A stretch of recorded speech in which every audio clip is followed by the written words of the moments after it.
હાલ તો મારા કલેજાઓ કેમ છો બધે મજામાં? તો આજે આમાં આવી ગયા છે હજારો વર્ષ પ્રાચીન અને પૌરાણિક જૂની ગુફા કર્યું છે ગિરનારમાં, અને આવ્યા છે અમે મહાકાળી શિખરે, અને મહાકાળીમાં પણ બિરાજમાન છે, તે પણ અહીંયા બિરાજમાન છે. તમને દર્શન કરાવું એ પહેલા તમે લાઈક, શેર અને સબસ્ક્રાઇબ કરી દીજો મારા કલેજાઓ, કેમ કે અમને તમે અહીં તો નહીં આવી શકો, પણ અમે એવી મહેનત કરીએ તો તમે એટલું તો કરી જ શકો.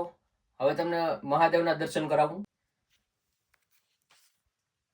જો મારા કલેજા, આ એક આંખવાળા મહાદેવ છે. જો એક જ આંખ છે, હજારો વર્ષ જૂની શિવલિંગ છે. અને અહીંયા લાદી જો તમે, સોનાની લાદી છે. અહીં જો પાસે જઈને તમને ઝૂમ કરીને બતાવું, સોનાની લાદી. જો ખરેખર અહીંયા આપણે ગિરનારની પણ આગળ 10,000 સીડીની પણ આગળ 5 કલાકનો રસ્તો છે જંગલમાં. આ છે મહાકાળીમાં, આ છે રહસ્યમન ગુફા. આ છે આપણે આરતી કરવાનું કોળિયું, એટલે કે ધૂપેલિયું સાદી ભાષામાં. અને માતાજીને બિરાજમાન છે, અને લીંબુની માળા છે.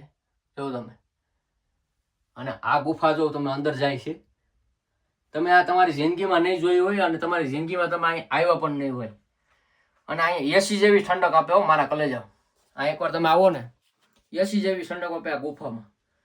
ફાઇનલી અમે તો દર્શન કરી લીધા છે. હવે તમે દર્શન કરવા ક્યારે આવો કમેન્ટમાં જરૂર બતાવજો. તો આ વિડીયો અહીંયા સ્ટોપ કરું. જય ગિરનારી, જય મહાકાળીમાં, જય મહાદેવ.